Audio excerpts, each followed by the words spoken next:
Hello students, मैं प्रदीप विद्यार्थी KPS की ऑनलाइन क्लासेज में आपका स्वागत करता हूं।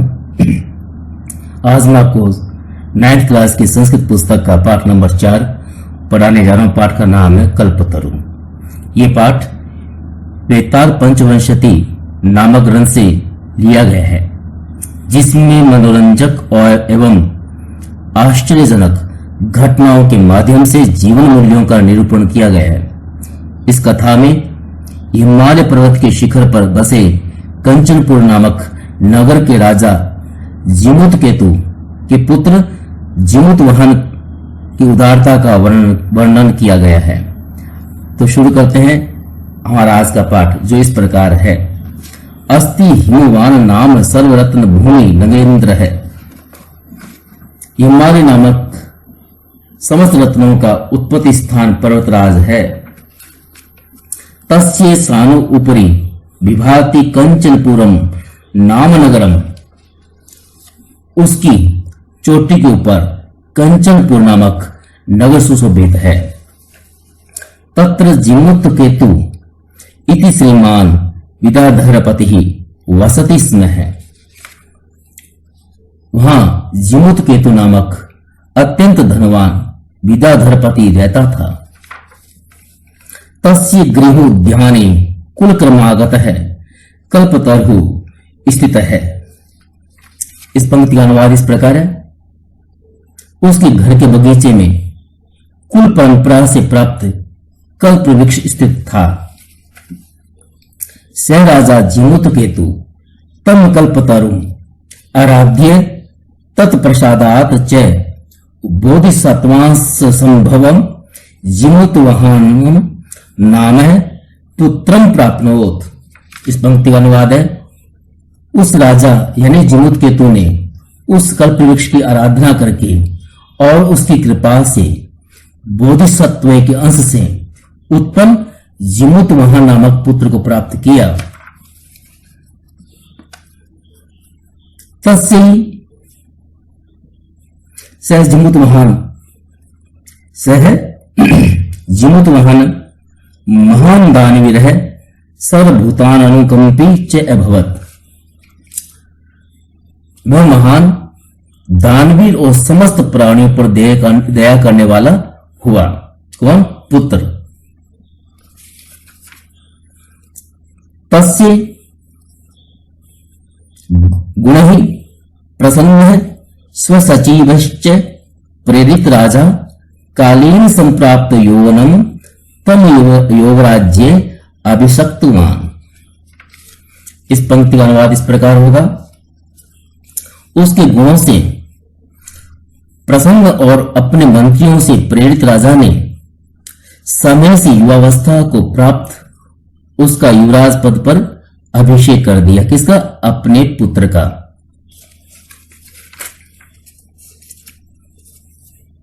कदाचित हितेशिनः पितृमंत्रिणः यो राज्ये स्थितं तम जिमुतवाहनम उक्तवन्तः। युवराज पद पर स्थित उस जिमुतवाहन से पिता के कल्याण की कामना करने वाले मंत्रियों ने किसी समय कहा। क्या कहा?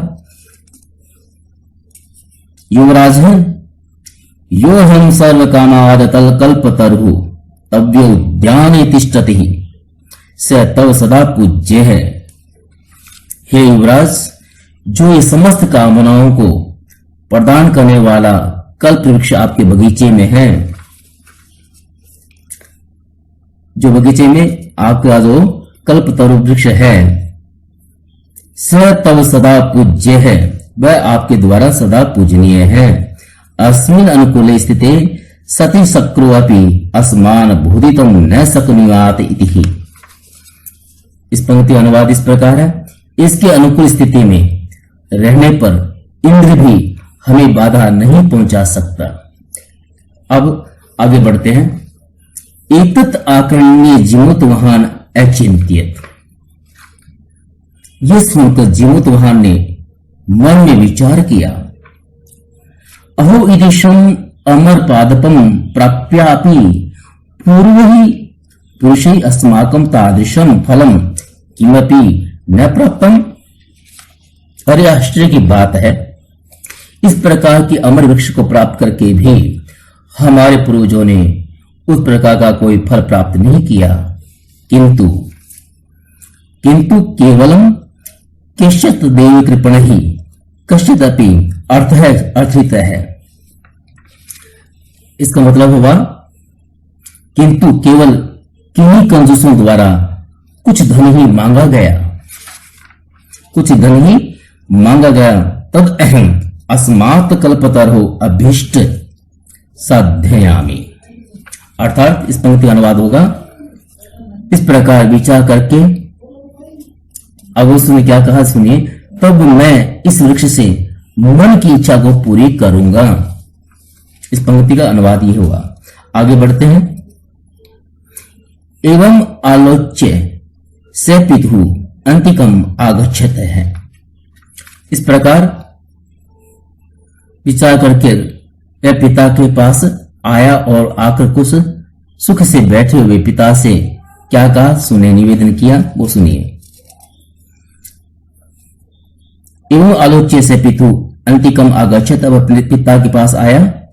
आगत्य से सुख मासीन पितरम एकांते निवेदयत, सुख से बैठे हुए पिता से निवेदन किया।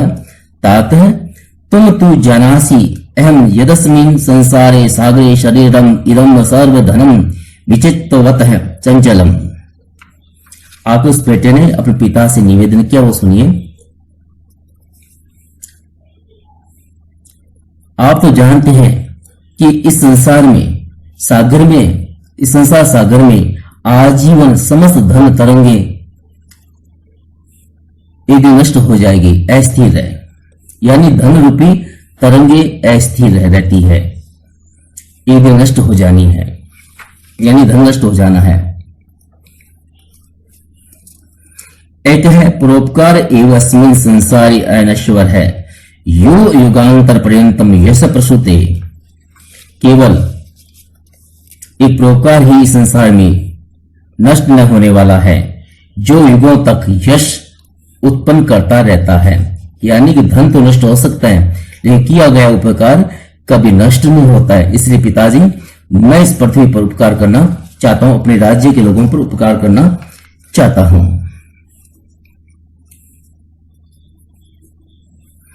तद अस्माभिः ईदृशं कल्पतरु किमर्थं रक्ष्यते। तब हम इस प्रकार के कल्प वृक्ष की क्यों रक्षा करते हैं, और जिन्होंने पहले इसकी अर्थात यशस्वी पूर्वम मम इति आग्रणी रक्षित है। इस पंक्ति का अनुवाद है,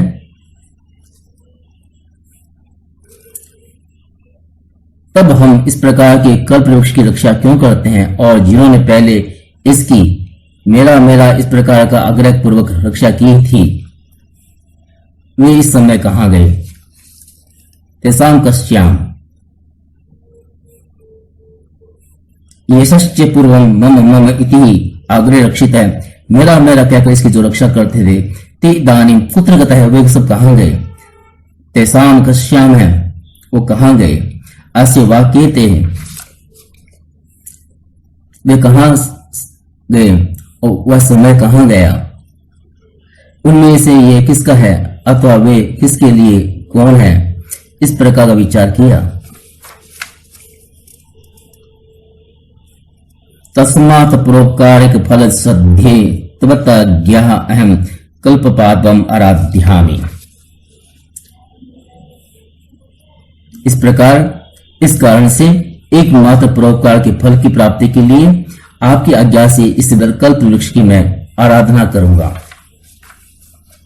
आगे बढ़ते हैं। देखिए, हम तीसरा पैराग्राफ पढ़ने जा रहे हैं, आप ध्यान से सुनते रहें। अथ पित्रा तथा इति अभनुज्ञातः सह जिमुतवान है कल्पतरुम उपगम्य उवाच। इसके पश्चात पिता से वैसी अनुमति प्राप्त किया हुआ वह जिमुतवान कल्प वृक्ष के पास जाकर बोला, देवतव्या अस्मत् पूर्वसाम अभिष्टः कामः पूरितः तन्मेकम कामम पूरी है। हे देव, आपके द्वारा हमारे पूर्वजों की इच्छित कामनाएं पूर्ण की गई है, तब मेरी भी एक कामना पूर्ण कीजिए, तभी मेरी भी एक कामना पूर्ण कीजिए।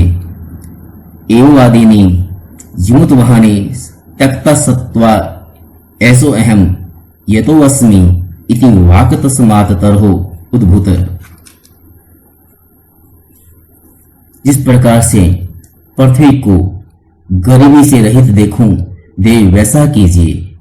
जीवोत्वहन के ऐसा कहने पर तुम्हारे द्वारा त्यागा हुआ मैं जाता हूं, इस प्रकार की वाणी वृक्ष उत्पन्न हुई। क्षणेन च सह कल्पतरु दिवम समुत्पत्ति भुवि तथा वसूनि अवर्षत यथा न कोऽपि दुर्गम आसीत, कोऽपि दुर्गत आसीत। और उसी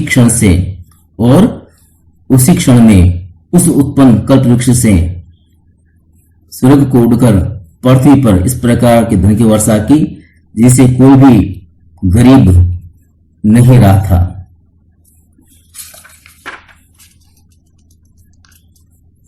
ततसत्य जिमुतवानस्य सर्वजीवानुकंपा सर्वत्र यश प्रथितम, यश है प्रथितम।